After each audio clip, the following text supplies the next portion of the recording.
Hi guys, Lindsay and Tracy here with Storybook Family Farm. So this week has been an adventure, to say the least. We've had literally every type of animal born on our homestead this week except for rabbits, and we have one that's pregnant, so I mean the week is not over yet.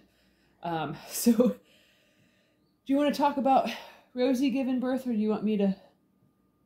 You can do it. Okay. So as you guys know, Tracy's not a big fan of being on camera, but we got some precious cargo that she's holding right here. So our one goat, Rosie, we've been watching her and had been concerned that she was going to give birth early, just because her udder was really, really well developed, and she was as wide as she was tall. Yeah, she was pretty big. So we were concerned. We had figured that she probably had some twins in there. But the other day I came home from... Oh, the turkeys were just outside making a ruckus. I was like, what was that noise?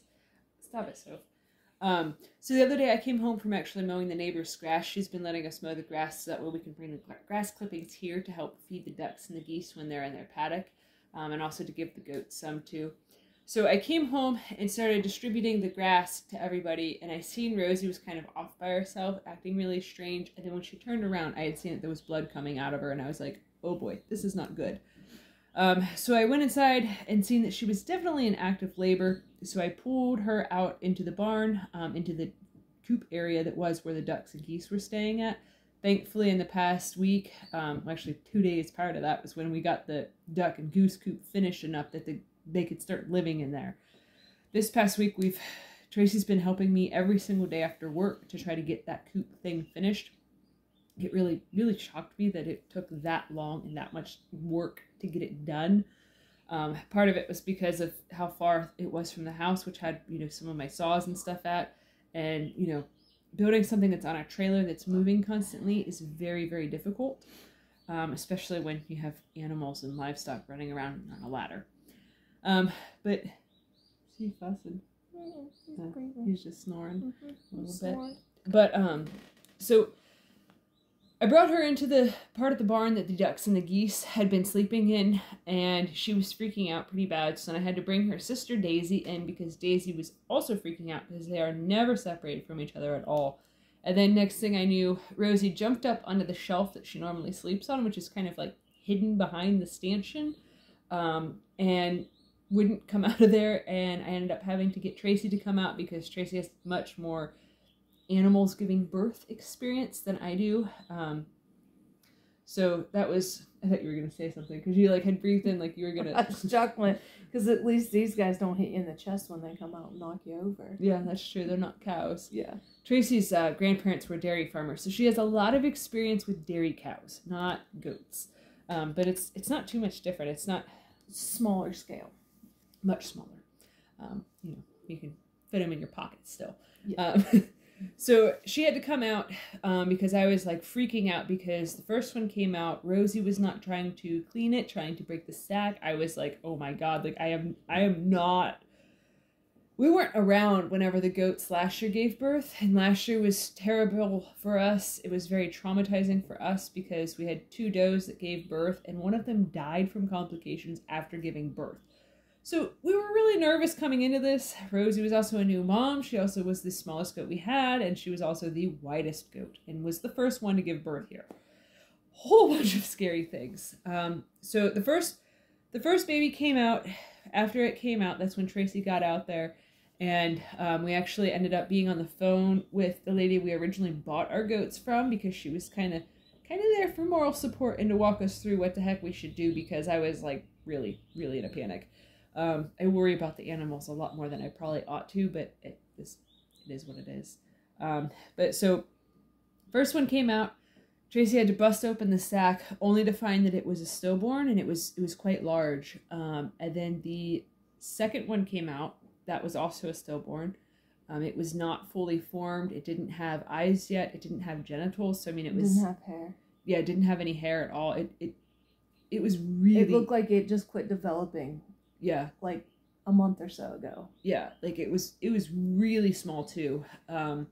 So, and then the third one that came out is the little one that Tracy has on her lap right now.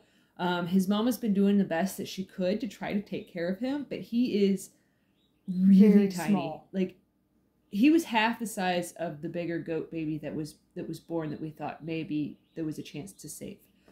Which I, did all the things they do on the vet shows with puppies that are, not breathing when they come out. Of trying to dry them off, shake them off, rub the face, all that stuff. But there was no hope for him.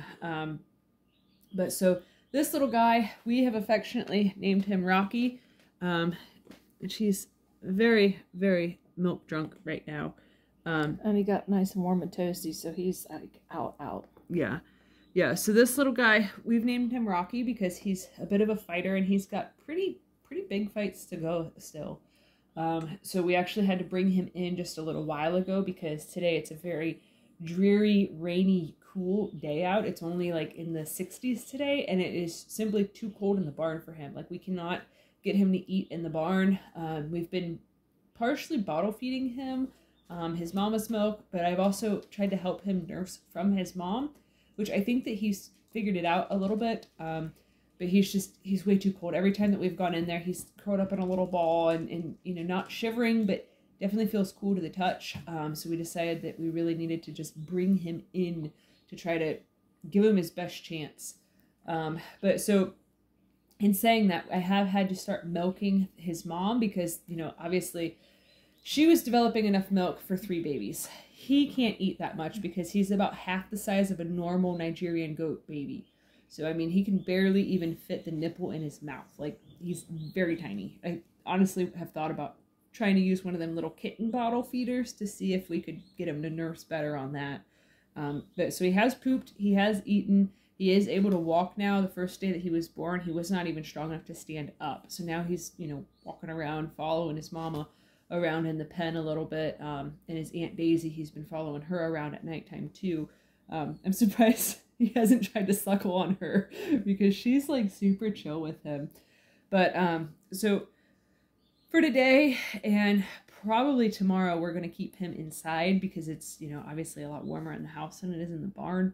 And we are going to continue to keep his mama separated because she was the bottom of the herd. So she was always pretty much getting beat up on and just not treated very nicely by Fawny, the older female goat that we have. She's not old, she's only 2, but she's kind of a jerk. But it was really amazing to milk her because I just actually got done doing that right before we started filming. And this morning in total, I got a little over 3 cups of milk out of her. Like, she is going to be an incredibly productive producer for us. To put things into perspective, when I was milking Fawny last year, I think the biggest production day I got was, as a total for the entire day of milking, night and morning, was like 2 or 2.5 cups of milk. And this was just milking her the first time, milking her out so she doesn't get mastitis. I got 3 cups of milk. And I could have probably gotten more, but she was starting to get a little bit antsy. But I was amazed because, like, with milking Fawny, like, it's a lot of work to get her to stay still, even with the grain. Like, she's real difficult and finicky. Whereas Rosie, she was not. Like, she's amazing because, like, Rosie was our least friendly doe that we had.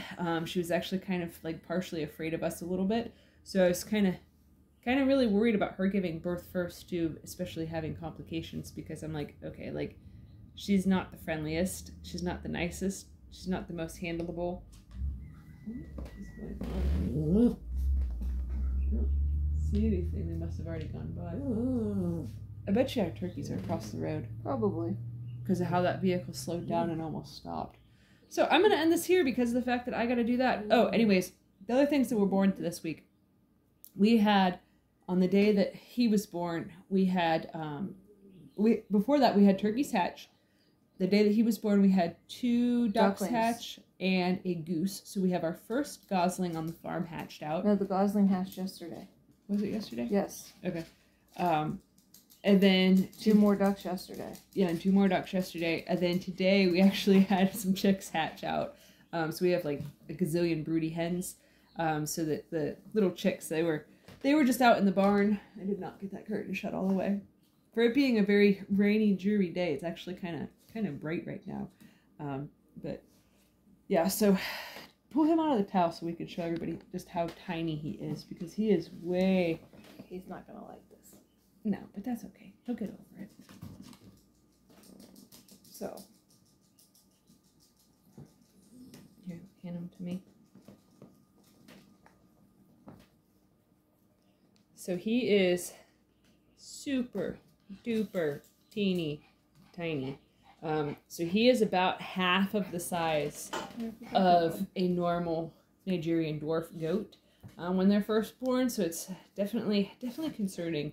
I had wanted to film right after he was born to show you guys, but honestly, we still aren't even sure if he's out of the woods completely, just because it's been such a struggle to try to get him to be able to eat anything, and he's just so tiny. Like, this is kind of wild. Oh, little guy.